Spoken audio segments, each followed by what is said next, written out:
आज हम आए हैं ग्राम गुगरा में, बटियागढ़ ब्लॉक में ये गांव आता है। और यहाँ हम आप एक ऐसी शख्सियत को हम लोग यहाँ हमारे साथ मैडम है डॉक्टर साहब, तो इनका सम्मान करने आए हैं। बहुत ही गर्व और खुशी की बात है। अभी हम लगातार 1 महीने से अपने चैनल पे चला रहे थे कि जंगल लगातार कटाई, पीछे कटाई हो रही थी, लगातार जंगल कटाई। और आज हमने जब इनका आके बगीचा देखा तो हमारा मन प्रसन्न हो गया। बहुत हमें इतनी खुशी हुई इनके बगीचा में आकर।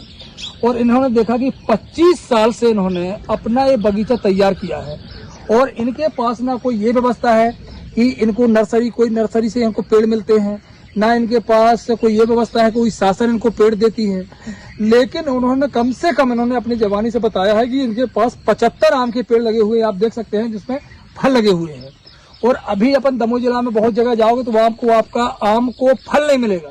यहाँ आपको उनके पेड़ में फल लगे हुए हैं। 75 आम के पेड़ बताए इन्होंने और कम से कम 200 लगाए हैं इन्होंने, क्या बोलते हैं, अपना अमरूद के पेड़। और इतने इनके पास होंगे आंवले के पेड़। पूरा बगीचा है। ये नहर कड़ी हुई है। अभी 3 साल पहले से इनको दिखाया, अपन नहर दिखा सकते हैं, 3 साल पहले से इनके पास पानी की व्यवस्था हुई है इनके लिए। और बाकी ये पेड़ बिरवाई के ऊपर मग्गा भी लगो है। बाकी इनके पास जो पेड़ है इन्होंने 25-20 साल से लगातार अपने मुंह से पानी ढो के काम किया है। धन्नू भाई, हम आपसे ये जानना चाहते हैं कि आपने जो एक गैप किया है, यहाँ पर आप खेती करना चालू कर दिए, ये आपके दिमाग में आया, किसी ने आपको बताया था? नहीं, भगवान की कुदरती से बनो। अच्छा, जो करो। अच्छा कि आप पेड़ भी लगाते जाओ और काम देखो, काम भी देखते जाओ। बहुत कि भाई इनके पास व्यवस्था आप देख सकते हो। इसी को देखकर अभी डॉक्टर साहब ने इनका सम्मान किया है और हम लोगों को बहुत खुशी है आपको देखकर। और आपसे हम सीख लेंगे और लोग भी सीख लेंगे कि पेड़ की कीमत समझो, जो धन्नू भाई ने समझाई है और दिखाई है कि इनके पेड़ में अलग अलग वैरायटी के आम लगे हुए हैं। वो कलमी आम है। इसी के साथ साथ बस मैं अब डॉक्टर साहब से बात करना चाहूंगा। डॉक्टर साहब, आप 2 शब्द इस पे बोलेंगे इनके लिए? जी बिल्कुल, ऐसे लोग हमारे समाज के लिए एक उदाहरण के रूप में हैं। आज देखें, जब सभी जगह पेड़ कट रहे हैं, कहीं मकान बनाने के लिए, कहीं दुकान बनाने के लिए, तो ऐसे में इस तरीके से प्रकृति की सेवा करना और इतना अच्छा वृक्ष लगाना जिसमें फल आ रहे हैं आज, जो इनके परिवार के लिए भी हैं और बाकी आसपास ये बेच भी सकते हैं, तो इनकी इनकम भी उससे वो हो रही है। वातावरण को शुद्ध कर रहे हैं। ये जो एरिया है वो पूरा पथरीला है और वहाँ बहुत गर्मी होती है, तो इन वृक्षों की वजह से आप देखें इनके बाग में जो है ठंडक है। तो मुझे लगता है ये उदाहरण के रूप में लोग इनको लें और इस तरीके से जो जिन लोगों की खेती बाड़ी है वो बीच बीच में अपने खेतों में इस तरीके के वृक्ष लगाएं, जिससे उन्हें खुद भी फल मिले और जो है वातावरण भी जिससे शुद्ध रहे और थोड़ी ठंडक हो। और डॉक्टर साहब, हम एक बात और आपसे बोलना चाहेंगे। अभी आप यहाँ ये देखा, इनका भूसा रखा हुआ है, यहाँ पर जो इन्होंने गेहूं उगाई थी जी। और इनकी सबसे बड़ी बात है एक कि ये गेहूं इन्होंने थ्रेसर से अपना मतलब जो भी है पैसा देके निकलवाया है और अपने पेड़ को बचाए हैं। और अभी हमारे किसान भाई क्या कर रहे हैं कि खेतों में आग लगा दे रहे हैं, कि बड़े बड़े पेड़ को जला दे रहे हैं। तो उनके पास बहुत कुछ है, जमीन है, पैसा है, तो उनकी सोच ऐसे क्यों नहीं है इनके जैसी?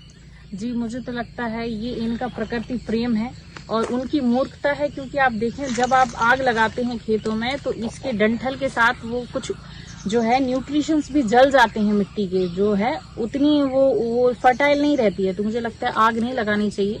ये जो डंठल हैं ये आप पशुओं के लिए छोड़ें। भूसा जो है बाद में पशुओं के काम आ सकता है, तो इतनी आग लगाने की आवश्यकता नहीं है। ये प्रदूषण भी, गांव में पोल्यूशन का लेवल नहीं है, लेकिन जब आग लगाते हैं उससे जो धुआं उत्पन्न होता है तो वो वातावरण में जाके आपके लिए ही नुकसानदेह है, आपके खेत के लिए भी। और साथ साथ में जब आग बड़े लेवल पे फैलती है या जब गांव में तेज हवाएं चलती हैं तो आसपास का जो सामान होता है उसके जलने का भी डर होता है, चाहे वृक्ष हो या किसी की फसल रखी हो, किसी का मकान हो, आसपास घर भी बने होते हैं लोगों के। तो मुझे लगता है आग नहीं लगाना चाहिए।